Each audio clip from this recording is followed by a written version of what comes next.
Graça e paz, irmãos queridos. Os irmãos estão bem? Amém. Vamos orar?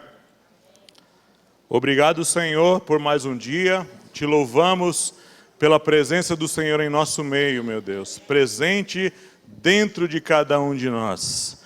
Te louvamos, Senhor, pela Tua palavra. Te louvamos pela vida da igreja que se reúne nesse lugar, Senhor. Por essa liberdade que ainda nós temos de poder se reunir, de poder cantar, de poder ouvir uma palavra, de poder, ó Deus, conversar um com o outro. Deus, nós te louvamos por essa liberdade. Deus, nessa manhã eu me coloco à sua disposição para o Senhor usar a minha vida, Deus. A palavra é tua, Senhor. Nós somos teus. Ensina-nos, Senhor. Ensina-nos cada dia mais. Melhora-nos, transforma-nos de glória em glória, Senhor. Pai, em nome de Jesus eu oro e agradeço. Amém. Eu falei já sobre duas coisas relacionadas ao aspecto da igreja gloriosa. Falei sobre o corpo vivo de Cristo, primeiro domingo. Segundo domingo falei que é um instrumento de poder nas mãos de Deus. E hoje, usando o texto de novo de Efésios, capítulo 5, versículo 24 e 27, que é o texto base da mensagem que eu estou pregando. Esse é o terceiro e último domingo que eu vou falar sobre isso.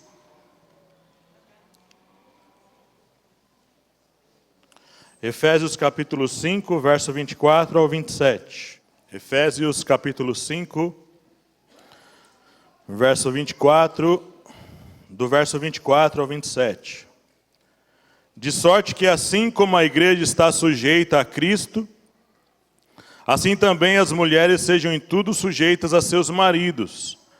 Vós, maridos, amai vossas mulheres, como também Cristo amou a igreja, e a si mesmo se entregou por ela, para a santificar, purificando-a com a lavagem da água pela palavra, para a apresentar a si mesmo, igreja gloriosa, sem mácula, nem ruga, nem coisa semelhante, mas santa e irrepreensível. Hoje eu quero falar sobre, o terceiro ponto que eu vou falar hoje é sobre as peculiaridades dessa igreja gloriosa. O que são peculiaridades? Coisas próprias de um ser ou de uma coisa. Por exemplo, existem características que são peculiares a um tipo de pessoa. Coisas características de um tipo de pessoa. Coisas peculiares a uma pessoa que habita naquele determinado lugar. Então existem coisas que são peculiares a esta igreja gloriosa. Uma coisa interessante que aqui a gente vê nas páginas do Novo Testamento é que essas coisas, mesmo a igreja aparecendo lá no início, no livro de Atos, a gente nota que aquela igreja vivia uma determinada realidade. Muitas coisas já estão fora, nós não vivemos mais aquele contexto. Nós não andamos mais segundo eles andavam. Por exemplo, existia uma coisa que era peculiar àquela igreja, é que eles venderam tudo, os irmãos venderam tudo, e distribuíam as coisas aos irmãos daquela época. Quando isso aconteceu de novo na história? Não se tem notícia. Não se tem notícia que alguma igreja fez isso. Ou de que alguma cidade fez isso. Se, por exemplo, chegar aqui, olha, é mandato lá do Novo Testamento, lá do livro de Atos, que a partir de hoje, todo mundo que tem bens aqui, vão vender tudo, e vamos ajudar o Gilmar, vamos ajudar o Napoleão, vamos ajudar o pastor fulano e cicrano. Quem não tem vai passar a ter. Eu posso fazer isso? Não posso fazer isso, irmãos. Porque eu tenho que incentivar os irmãos a ajudar. Esse é mandato, isso é mandamento da palavra de Deus. Mas isso é uma coisa peculiar a eles. Certo historiador diz que as circunstâncias mudaram, mas existem coisas que têm que continuar na igreja. E para isso, irmãos, eu decidi pegar, eu não vou ler, porque é muito texto para ler, mas eu vou tirar o conteúdo, as 7 igrejas lá do Apocalipse. As 7 igrejas. Se você quiser ir no texto, vai. Nós não vamos ler o texto, são muitos textos para ler. Mas, por exemplo, todas as 7 igrejas se localizavam no mesmo país, na Turquia, na Ásia. Se você for lá hoje na Turquia, as 7 igrejas vão estar lá em ruínas para você poder visitar e ver. As 7 igrejas eram Éfeso, Esmirna, Pérgamo, Tiatira, Sardes, Filadélfia e Laodiceia. Não existia mais igreja? Só existia 7? Não, irmãos. Existia igreja espalhada em várias cidades. Mas Deus usou as 7. Usou as 7 para nos dar lições, para nos falar de coisas que... E também essa interpretação de que cada igreja do Apocalipse significaria uma igreja na fase, no tempo da história, essa interpretação, irmão, é uma interpretação errada. Aquelas igrejas existiram como igreja, se localizavam no lugar, tinham os seus determinados pastores para aquele lugar, para aquela localidade. E a gente nota uma coisa naquelas igrejas que eram gloriosas, que eram igrejas de Deus, que eram fundadas na palavra, que pregavam a verdade, é que todas essas igrejas foram destruídas como local físico. A igreja continuou se espalhando no mundo, mas a igreja fisicamente não existe mais. Eles não podem mais congregar naquele lugar. A primeira peculiaridade que a gente nota na igreja como um todo, não somente naquelas 7 igrejas, mas na igreja como um todo, é o seguinte: a palavra de Deus vinha para o anjo da igreja.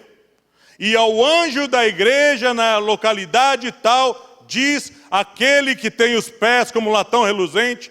Em cada igreja, Jesus se apresenta de uma forma. Aquele que tem as 7 estrelas na mão, aquele que habita no meio dos 7 castiçais, aquele que é o princípio e o fim. Jesus dirige primeiro a palavra para quem? Para o anjo. Anjo ali não é anjo, um ser celestial. Anjo ali é o mensageiro. Anjo ali é o pastor da igreja. A primeira peculiaridade que a gente nota, irmãos, na igreja, é que a mensagem central para o rebanho tem que vir para o pastor.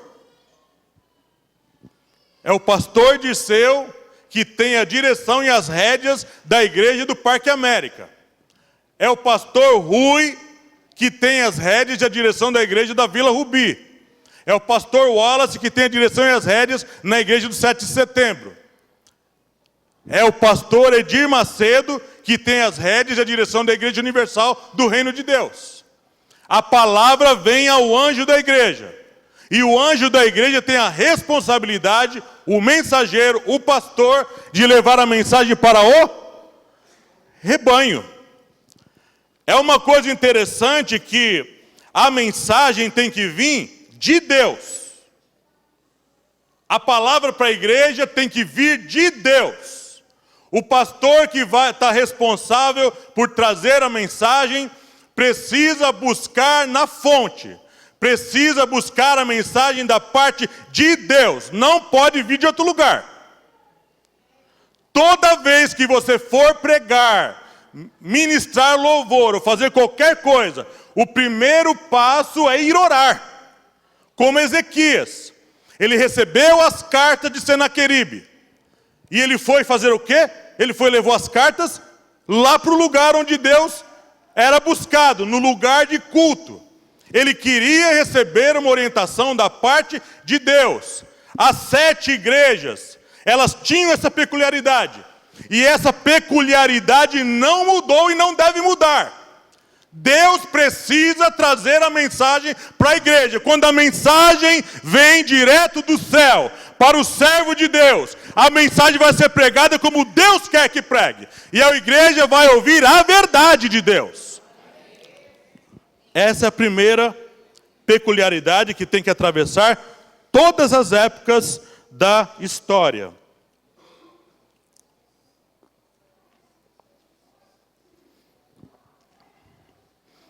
A segunda peculiaridade dessa igreja gloriosa Todas elas são exortadas no sentido de que eu conheço as tuas obras.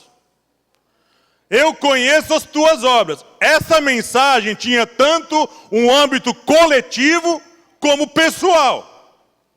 Eu sei as tuas obras, pastor Luiz. Eu sei que você dirige Uber, como eu, como o pastor Sérgio e como outros. Eu sei o que você conversa dentro do Uber. Eu sei as suas intenções na conversa. O sentido de conhecer ali no grego é o seguinte: eu conheço o sentido do que você faz, eu sei o que você faz, eu sei por que você fez, eu sei a motivação, eu sei quem fez, eu sei com quem você fez, eu sei para quem você fez, eu sei a dificuldade de fazer, eu sei a continuidade em fazer. Eu sei tudo. É uma coisa bem assim complicada de tentar entender isso, porque Deus, Ele sonda tudo. Deus não faz uma sondagem apenas externa. Deus faz uma sondagem externa e interna. E Deus não faz somente uma sondagem externa e interna. Deus faz uma sondagem também espiritual. Deus vê o que está no mundo do espírito. Deus sabe, irmãos queridos, se existem demônios me influenciando na decisão. Deus sabe se existe um espírito naquele momento influenciando até no que eu vou falar. Eu sei as tuas obras. Por isso, irmãos, que é muito complicado a gente chegar e falar que a gente faz uma coisa errada e atribui essa culpa ao diabo ou aos demônios. Se nós vivemos a fazer coisas erradas e atribuirmos a culpa ao demônio, a Satanás ou a outra pessoa, Deus ele vai julgar a ação e tudo como um todo. Apesar de você ser tentado por si mesmo, ser tentado pelo diabo, ser tentado pelo mundo, a decisão final é sua, irmão. A decisão final é minha. Sou eu que decido. Naquele grande dia do julgamento final, Deus vai julgar as nossas responsabilidades. Ele não vai julgar coisas que nós não temos responsabilidade. E se nós atribuirmos as culpas ao diabo e aos demônios, é o mesmo que dizer, eu não tenho responsabilidade nisso. Não fui eu que fiz. Se eu falo mal de alguém, se eu faço uma coisa errada a alguém, se eu fico armando a cama de alguém por trás, Deus vai julgar a causa como um todo. É por isso que no dia lá do juízo da igreja, vai ser dado galardões, ou eles vão ser tirados. Porque existem coisas que nós vamos fazer, que nós falamos e fazemos, que são palha. Não presta para nada, irmão. A motivação foi errada, o objetivo foi errado. A gente fala que foi Deus que mandou a gente fazer. Mas Deus nunca mandou a gente fazer isso. Deus nunca mandou falar isso. E é uma coisa que o Samuel tem falado muito aqui nas reuniões dos pastores, e eu concordo, é que nós temos que tomar muito cuidado com esse negócio de assim diz o Senhor. Temos que tomar cuidado que a gente vem aqui falando línguas, entregando uma profecia ou uma revelação, sendo que o Senhor não falou. Como ele falou lá em Jeremias, capítulo 29. Jeremias mandou uma carta para o povo cativo em Babilônia, que eles iam ficar lá 70 anos. E enquanto não desse 70 anos, eles não voltariam para a terra deles. Mas lá em Babilônia se levantaram profetas, falando, não, o cativeiro vai acabar logo, vocês vão voltar. E Jeremias manda uma carta, ele não foi lá, ele mandou uma carta. Capítulo 29 de Jeremias é uma carta, que ele endereça aos cativos lá do povo de Israel, que estavam presos em Babilônia. Estavam cumprindo ali uma ordem de Deus, vocês vão ficar presos, porque vocês são desobedientes. E lá o que acontece, quando essa carta chega lá, Jeremias faz questão de pontuar, esses profetas que se levantaram no meio de vós, não os enviei. Que falam assim, o Senhor disse, sendo que o Senhor não falou. Então, querido, uma coisa que nós temos que pensar, é que a questão de que nós vamos entregar uma profecia aqui, temos que ter plena certeza de que o Senhor está mandando a gente falar. Por isso aqueles que são profetas, que têm dom de revelação, dom de profecia, tem que ter muita responsabilidade no falar. Muita responsabilidade. Porque senão Deus vai falar assim, você falou uma coisa que eu não mandei você falar. Não foi o meu espírito que usou você. E ainda na carta, no capítulo 29 de Jeremias, lá Deus fala assim, porque falaram do seu próprio coração. Profecias que vêm do próprio coração, queridos irmãos. Tem que saber o que está fazendo. Isso é peculiaridade da igreja. A igreja tem que ter responsabilidade em manusear. Por isso que Paulo fala a Timóteo, procura apresentar-te a Deus primeiro. A Deus primeiro. Ali apresentar-te a alguém que foi alistado para um exército e tem que comparecer. Quando chega a idade do alistamento, o que a gente faz? A gente vai para uma junta militar, não é? A gente se inscreve, acho que ainda é desse jeito, né? Você vai lá, se inscreve, depois eles mandam você comparecer numa data tal. Nessa data tal, você vai até lá e você vê se é aprovado ou não, para você então seguir na carreira militar. Assim, procura apresentar-te a Deus. Está aqui, aprovado, como obreiro que não tem do que se envergonhar. E que maneja bem o quê? A palavra da verdade. Esse é o segundo aspecto. Terceiro aspecto, terceira peculiaridade dessa igreja gloriosa, que a gente vê nas 7 igrejas. Quando não for nas 7, eu vou falar aqui. Então, nas 7 igrejas, todas elas estavam vivendo dificuldades. Sem exceção. Todas elas estavam passando momentos terríveis na sua existência. Sabe uma coisa que eu falei aqui no primeiro estudo? E eu vou reafirmar isso.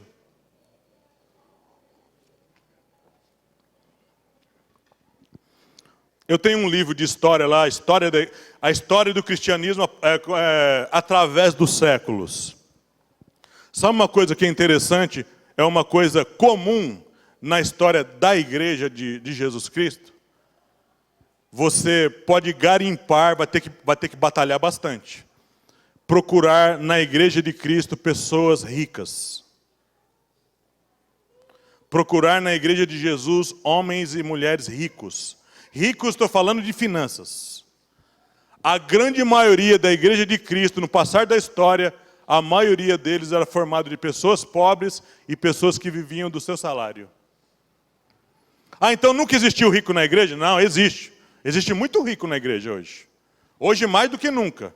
Tem muitos membros de igreja que são riquíssimos. Hoje tem empresários na igreja, hoje tem donos, sabe, de uma rede de empresas. Nos Estados Unidos mesmo eu vi muito crente rico. Tinha um membro numa igreja que eu ia, a igreja tinha em torno de 100 membros. Tinha um membro que sustentava 18 missionários. Um membro só. Ele tinha bastante dinheiro. E ele sustentava esses missionários e era fiel e um homem bondoso nas ajudas da igreja.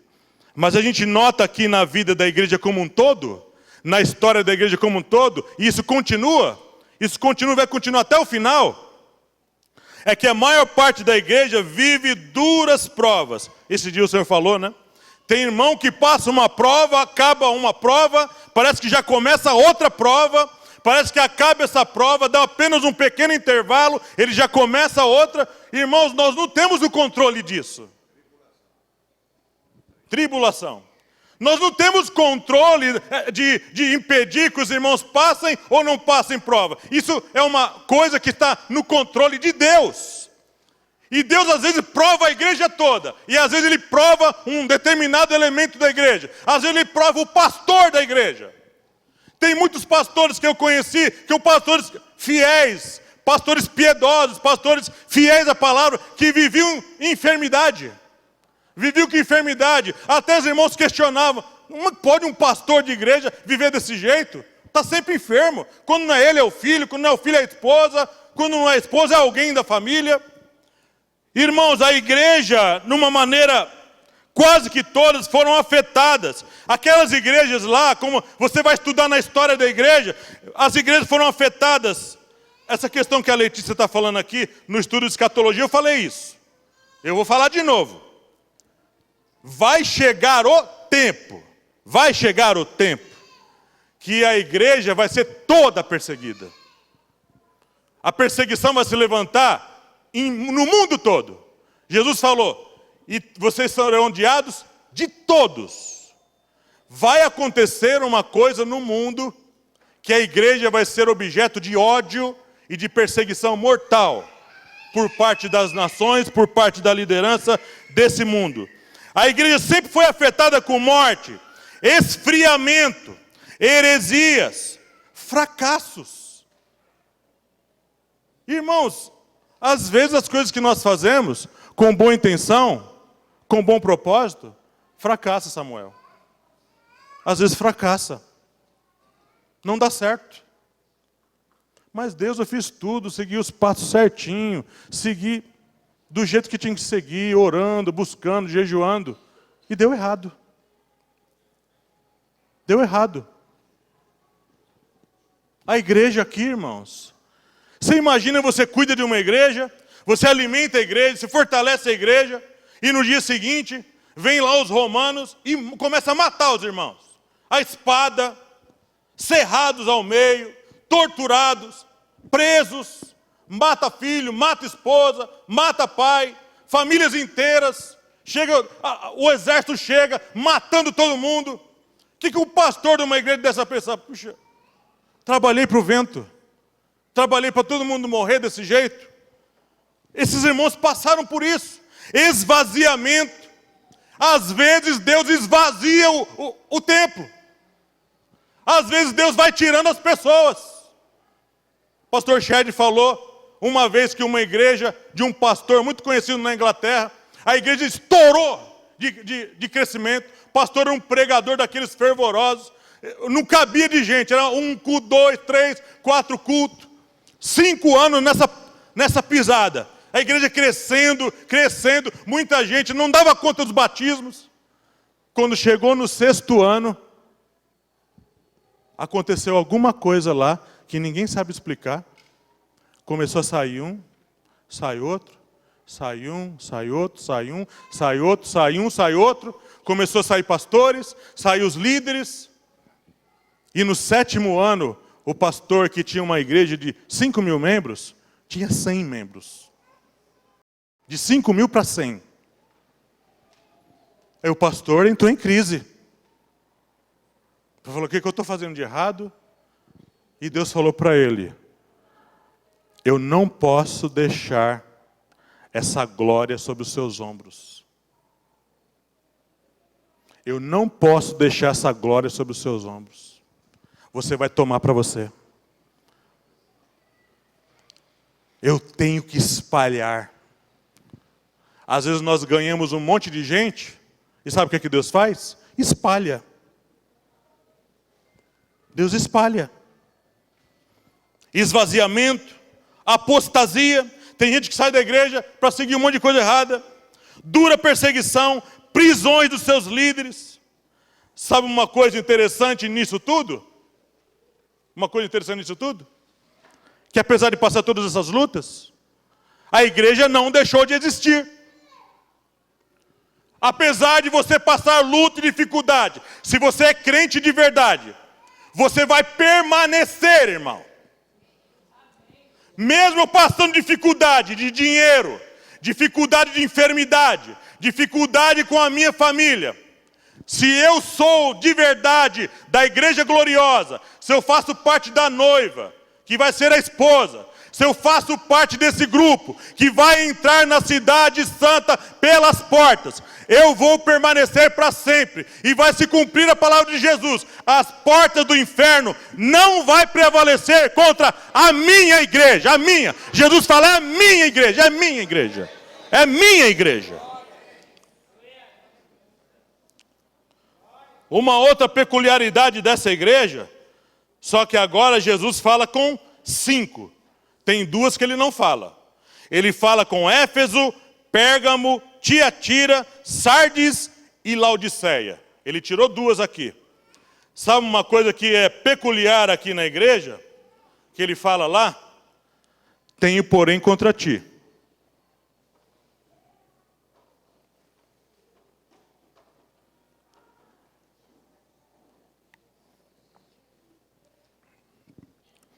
Tem 5 igrejas ali, das 7.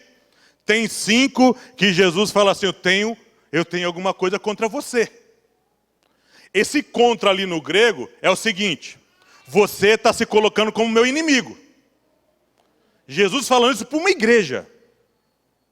Se Jesus falar aqui, tenho porém contra ti, Parque América. Jesus falava no âmbito pessoal e coletivo. Tinha às vezes um membro que estava assim. Às vezes tinha um grupo que estava. De uma maneira que ele chegou a falar, eu tenho porém contra ti. Quer dizer, tem coisas que vocês estão fazendo que eu não estou gostando. Tem que parar com isso. É uma coisa interessante que, se nós não voltarmos, às vezes, aos princípios, aos primórdios, à base, ao fundamento da doutrina, quando a gente faz uma mudança na igreja, a gente faz mudança em certas estruturas, mas não pode mexer no alicerce. Não pode mexer no alicerce. Na base, que é a palavra. Então o que aconteceu? Eles estavam fazendo coisas que estavam afetando o alicerce da igreja.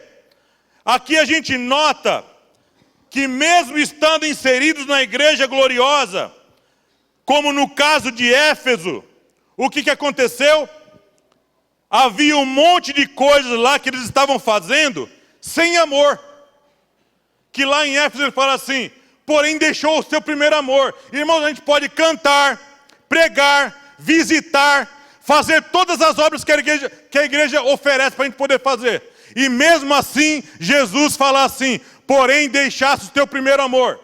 Nós podemos agir, fazer coisas, cantar, tocar, fazer um monte de coisa e estar fora do primeiro amor. Fazer com outras motivações, com outros propósitos. E Jesus fala assim, eu tenho porém contra ti, que você deixou o primeiro amor. No caso de Pérgamo, há um risco de nós permitirmos a entrada de ensinos que afetem as bases bíblicas. Foi o que aconteceu naquela igreja. Você permite que as pessoas ensinem coisas que vão contra a minha palavra. Irmãos, sabe quando a gente vê muito isso? Uma coisa que a gente vê muito isso? É quando você cede o púlpito para uma pessoa que você não sabe quem é. Cantores e pregadores. Cantores e pregadores. Vamos trazer para o nosso contexto. Cantores e pregadores e mestres. Que ensinem coisas que você não conhece, você não sabe o que ele crê. Às vezes ele vem aqui numa noite, prega um monte de coisa, canta um monte de coisa que vai contra aquilo que o pastor da igreja está ensinando. Sabe o que vai acontecer? Vou aqui ver na realidade que eu já vi, até no Paraná eu vi isso. A igreja foi até fechada por causa disso. O pastor depois vai ter um trabalho monstruoso de reconstruir aquilo que ele estava construindo por décadas, por anos. E aqui Deus repreende essa igreja porque estava permitindo que eles pregassem coisas que iam contra a palavra. No caso da igreja de Laodiceia, eles estavam se enganando com falsos discursos. Ah, nós somos ricos, temos tudo, somos sábios. E Jesus fala para ele, você é cego, pobre, nu, miserável e desgraçado. Jesus fala essas coisas para uma igreja, irmão. Para uma igreja. E você quer, eu fui na história para ver? Eu fui na história para ver, eu li algumas coisas. Sabe o que aconteceu na história? Eu vivi na pele. O movimento G12. Movimento de células chamado G12. Esse eu vivi na pele. Eu vi os pastores saindo da igreja e eu vi as igrejas fechando. Lá no Paraná, quando o G12 surgiu lá na Colômbia, eu estava no Paraná fazendo seminário. O movimento G12 aliciava os mestres e pastores das igrejas, de todas as denominações, para ir fazer o encontro de 3 dias. Nos 3 dias eles ficavam lá. Hoje há muitas facções G12. Tem até uma facção que faz regressão. que acontece? Você vai no movimento G12 e fica 3 dias orando, jejuando e lendo Bíblia. Cantando ao Senhor. Aí o que acontece? Nesses 3 dias, você faz tudo isso aí, você de uma certa forma é induzido em muitas coisas, volta para a sua igreja, e as pessoas perguntam, como foi o encontro? Foi tremendo. Mas como foi? Não, você tem que ir lá. É proibido falar. E muitos irmãos que fizeram seminário comigo, hoje estão desviados, irmãos. Desviados da fé. 2 viraram gays. Uma virou lésbica. O outro virou líder de um movimento chamado Aqueles que Vão Contra Jesus. Tem um movimento aí, Aqueles que Vão Contra Jesus. Na história surgiu um movimento chamado Meninos de Deus. O nome é bonito, né? Mas os meninos de Deus ensinavam as pessoas a confiar somente em Deus e que Jesus era uma farsa. Eu, num determinado dia, lá no Paraná, eu ouvi uma mensagem na rádio, olha só como a gente é induzido ao erro. Ouvindo uma mensagem na rádio, era mais ou menos 11 da noite, ouvindo um pregador, a mensagem ótima. Mensagem maravilhosa, irmãos. Aí no final da mensagem, agora vamos orar pela intercessão da nossa avó Rosa. Eu peguei e falei, o que é isso, mano? Eu não sabia o que era isso. Eu fui perguntar para o pastor lá do seminário, no dia seguinte, quem é a avó Rosa? A avó Rosa faz parte de uma igreja chamada Igreja Apostólica de Jesus Cristo. Igreja Apostólica de Jesus Cristo. Eles ensinam que a avó Rosa, que é a líder dessa igreja, ela tomou o lugar do Espírito Santo. A avó Rosa deve estar queimando no lago de fogo, né, se ela continuar ensinando isso. Movimento Meninos de Deus, Igreja Apostólica, neopentecostalismo, isso eu não vou nem falar porque tem muita coisa. Movimentos pseudo-avivalistas, movimentos da nova revelação. O movimento da nova revelação surgiu lá nos Estados Unidos, se eu não me engano, no Kansas. Eles surgiram falando que Deus está trazendo agora uma nova unção, um novo avivamento que vai fazer com que todas as religiões se voltem para eles. Então eles são únicos que têm a palavra de Deus. Movimentos, livros vindos do céu. Esse eu vivi na pele. E graças a Deus que eu vi. Tem um pastor nos Estados Unidos, pastor Oriel de Jesus. Ele é líder da igreja Revival Church. Se você for lá em Boston, tem lá aquela igreja. Revival Church. Ele era membro da Assembleia de Deus. Era membro da Assembleia de Deus, um pastor sério. Mas o pastor Oriel de Jesus recebeu numa sala. Ele falou que Deus chamou um grupo de pessoas com ele para entrar numa sala.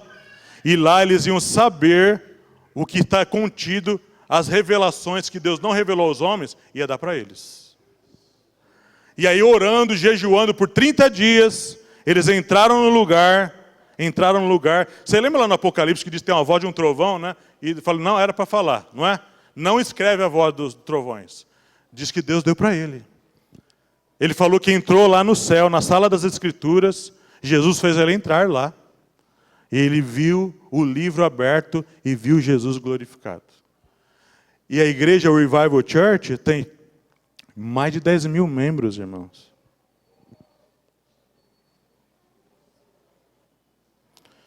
A igreja sempre foi afetada com isso. Teve 2 grupos que se levantavam na igreja. Um para combater as heresias e outro para combater os poderes do mundo que vinham destruir a igreja. Eles eram chamados de apologistas e polemistas. Sempre surgiu esse grupo. Sempre vai ter que ter esse tipo de gente na igreja. Porque a igreja vai sempre ser bombardeada por heresias. Sempre, irmão, sempre. E Martinho Lutero, quando foi, convidado a negar o que escreveu e o que pregou, ele falou assim, Martinho Lutero, na frente de toda a cúpula católica: a não ser que eu seja convencido por Deus através das Sagradas Escrituras, eu não recuo das convicções que Deus plantou em mim. A não ser que sejamos convencidos de que o que estamos pregando não é verdade, Nós não temos que abrir mão da palavra de Deus, que está escrito nas Escrituras, irmãos queridos. E muitos, por não negar a palavra de Deus, não parar de pregar a verdade, foram escorraçados da igreja. E os primeiros que foram escorraçados na história da igreja foram os mestres. Foram os primeiros que foram expulsos da igreja, porque eram os cabeças, literalmente cabeçudos, e eram que pensavam na igreja. Mas uma coisa interessante, que é peculiar nas 7 igrejas, agora é nas 7, é que Jesus sabe os pontos positivos dessa igreja. Não é só bombardeio, irmãos. Sabe, Jesus conhecia o fruto que essa igreja dava. Uns são alertados sobre o seu amor, outros são desprendidos, outros têm bastante paciência. Eu sei o teu trabalho, eu sei que você não se entrega ao cansaço, eu sei o desprezo que você tem à própria vida e o desprezo que você tem ao pecado. Eu sei que mesmo sendo perseguido, vocês não recuaram, não desistiram, continuam firmes. Nós, como igreja verdadeira, como igreja gloriosa, irmãos, nós somos como a cana quebrada. Como assim? A cana, irmãos. O suco que sai da cana, aquele que sai no final, que já está dobrando pela 3ª vez, ali é o melhor caldo. O crente, quanto mais espremido, irmão, o óleo que sai, sabe, da azeitona, tem que espremer para sair um óleo. O trigo, para ser bom, tem que ser moído. Moído, irmãos. Quanto mais o crente verdadeiro, quanto mais provado, quanto mais perseguido, o verdadeiro, mais óleo bom sai dele. Ele é como a cana, irmão. Jesus fala que não vai pisar a cana quebrada, não vai desprezar o pavio que fumega. Nós, como crentes, ainda só estamos saindo uma fumacinha. Mas, pelo fato de Jesus morar dentro de nós, as perseguições não vão nos ceifar, querido irmão. Nós vamos dar fruto, e fruto com perseverança.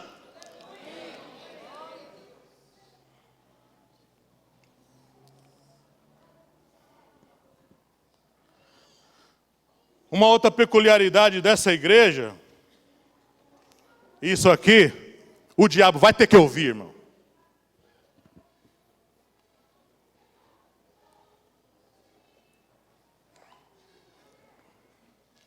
A promessa de crescimento do povo de Deus foi dada a quem? Para quem foi dada essa promessa? De que Deus salvaria, sabe, pela fé os crentes. Essa promessa foi dada para quem? Para um homem, lá no Velho Testamento. Foi dada para Abraão. Aonde se cumpre a profecia dada a Abraão? Na vida de Jesus Cristo. Ele é o descendente. E Jesus Cristo é o cabeça da igreja. Qual é outro nome dado à igreja? Noiva. Lá no Apocalipse, esposa. Uma coisa que o diabo, irmãos, que só sabe as coisas dos homens, mas não sabe as coisas de Deus. Que a revelação é dada para a igreja, querido irmão. E Deus levanta a gente que sabe. Deus levanta a gente sabida para falar. Uma coisa que o diabo não sabe, ninguém sabia. Oh, glória a Jesus. É que a igreja possui em si um fator chamado fator multiplicador, irmão querido. Vocês vão ser como a areia do mar e as estrelas do céu. Irmãos, quanto mais crente morre, quanto mais matam crentes, mais nasce crentes. Quanto mais a igreja é massacrada por lutas, heresias, por perseguições, quanto mais a igreja é perseguida pelo diabo, literalmente por ele, levantam exércitos, levantam a sociedade, levantam governos, levantou o Império Romano todo. Todos os imperadores eram contra a igreja. Quanto mais matava crente, irmão, mais surgia crente. E o fator é 30, 60 e 100 por 1.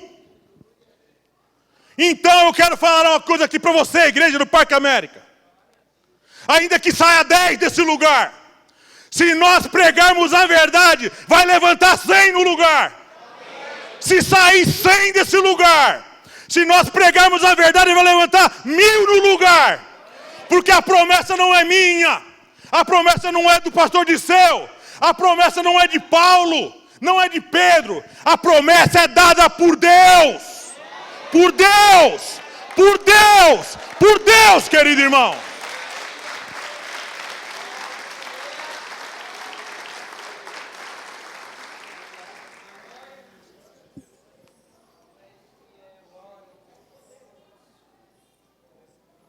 Pode matar a gente, irmão. Pode matar um baiano que nem eu, vai ser 10 baianos no meu lugar. Pode matar você, Gilmar. Vai levantar uns 20 no lugar. Se matar você, Samuel, vai nascer uns 30 no lugar. Se matar você, irmã Ruth, vai levantar umas 20 Ruth no lugar. E o diabo vai ter que nos engolir. E para finalizar essa mensagem, a gente é uma coisa gloriosa e maravilhosa de se ver na palavra de Deus, Paulo. A coisa linda de Jesus. Como dizia um irmão lá na Paraíba, Jesus é lindo, irmão.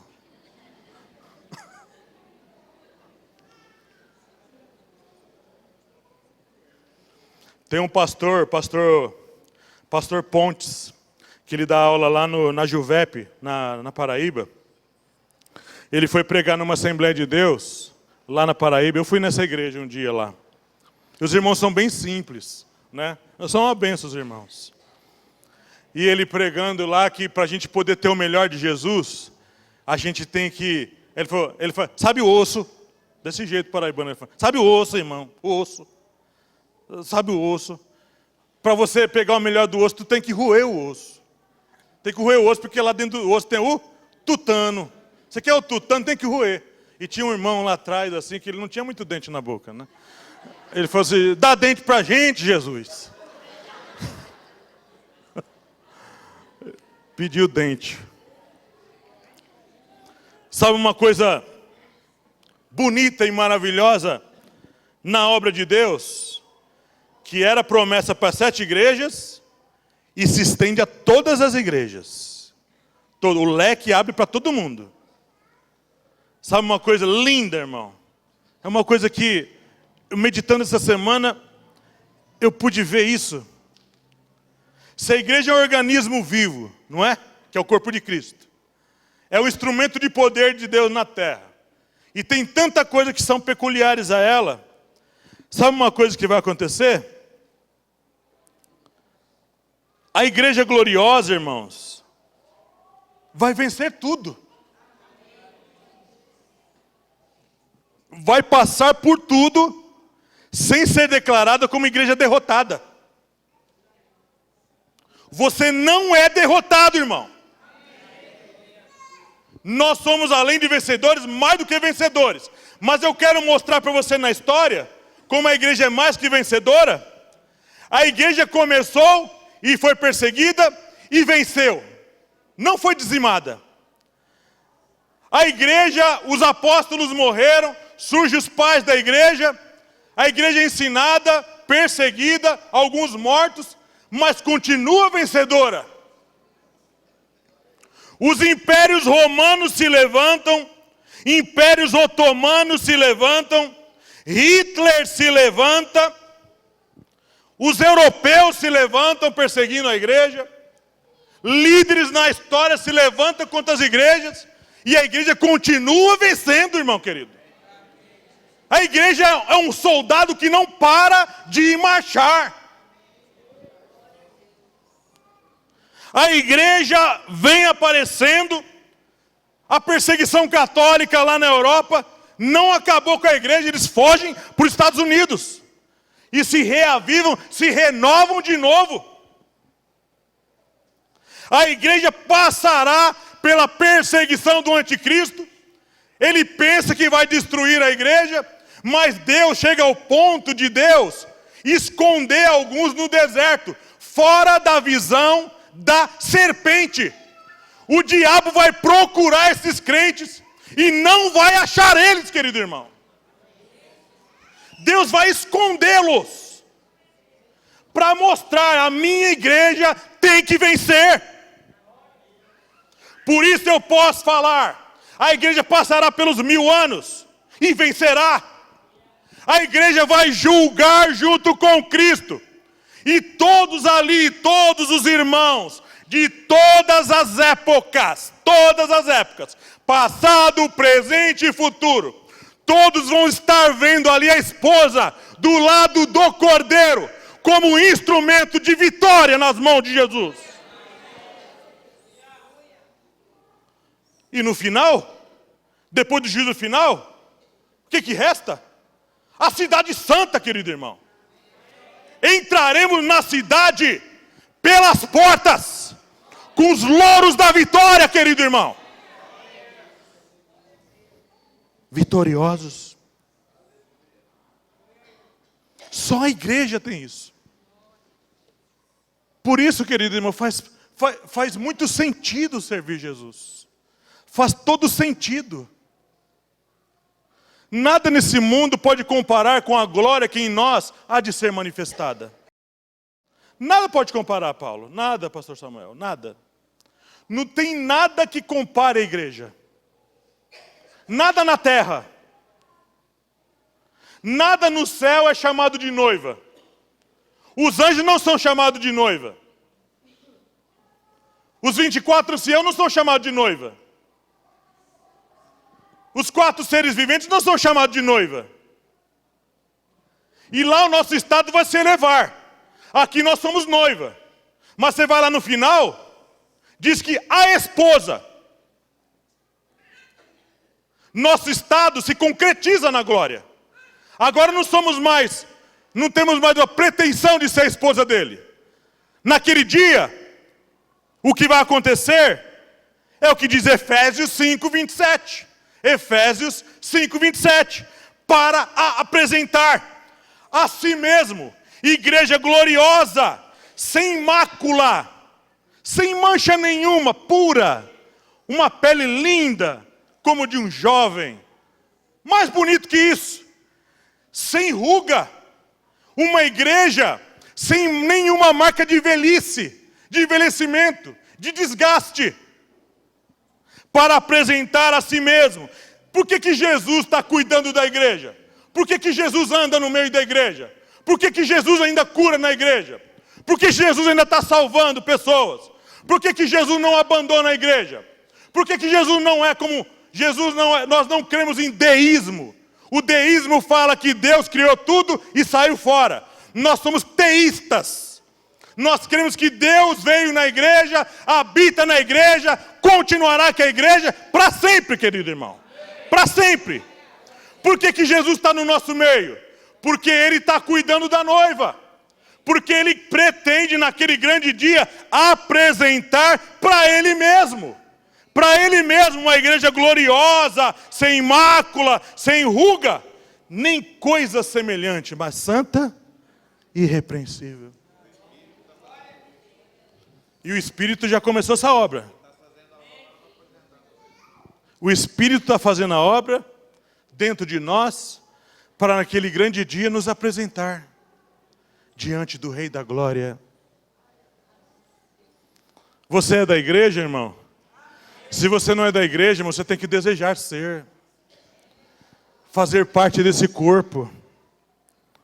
Eu vou fechar aqui a minha mensagem. Vou fechar aqui. O que eu falar além disso é pura conjectura. É pura invenção. Por que o Senhor decidiu pregar isso? Eu fui orar. Sabe por quê, irmãos? Porque muitos estão desistindo. Muitos estão falando que não compensa ser da igreja de Jesus. É muito problema. É muita gente que está na igreja que diz que é e que não é. É muito boato. É muita invenção. É muito escândalo no meio da igreja. Não deveria ter essas coisas. Não deveria mesmo.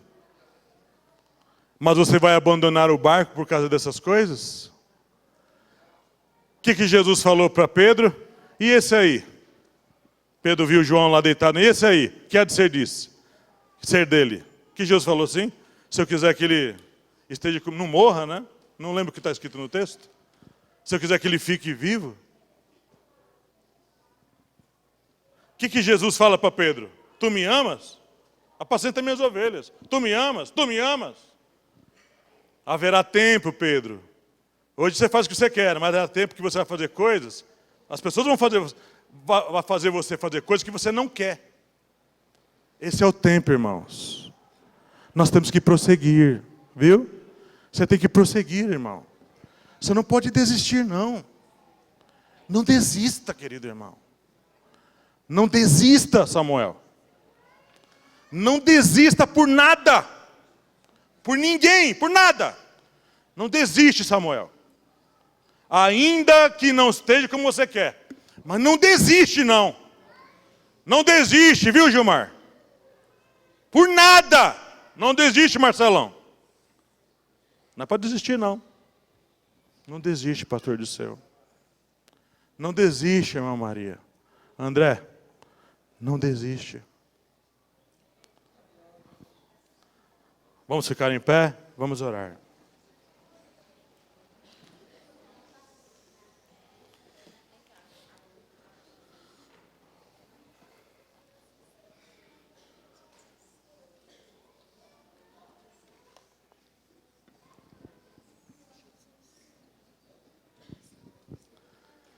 Senhor, nós estamos aqui e cremos, não porque isso nasceu dentro da gente. Nós cremos que somos teus filhos, Senhor. Porque o Espírito habita em nós, o Espírito de Cristo habita em nós, então essa é a certeza que nós somos teus filhos. Quem não tem o Espírito de Cristo, esse tal não é dele. O Senhor declara isso nas suas palavras, na Bíblia Sagrada. Pai, o tempo é difícil. Os tempos estão ficando cada dia mais difíceis, Senhor. As dificuldades estão se levantando num grau que nós nunca vimos antes. E eu vou falar aqui, meu Deus, segundo a sua palavra, as coisas vão piorar muito. Mas apesar disso, Senhor, o Senhor disse que estaria conosco todos os dias até a consumação dos séculos. O Senhor disse que estaria com a gente em todo o tempo. Não te deixarei, nem te desampararei. Eu estou com você todos os dias, diz Jesus. Por causa disso, e somente por causa disso, não é por causa de nós, não. Mas por causa disso, a nossa vitória é certa. A constância da sua igreja é certa. A vitória da sua igreja é certa. O diabo não vai prevalecer contra a sua igreja. Isso é certo, é fato. E que chegaremos na eternidade com os louros da vitória também é certo, Senhor. E nós cremos nisso, Senhor. Nos ajuda a perseverar. Nos ajuda a nunca desistir por nada nem por ninguém, por nada. Porque, meu Deus, uma herança eterna, incorruptível nos aguarda na glória. Uma coisa muito melhor que olho não viu, ninguém viu nada disso. Ninguém sabe descrever o que seja essa herança dos santos na luz. Ninguém sabe descrever como essa cidade é, como o Senhor mesmo é, como os anjos são. Só sei dizer que é glorioso.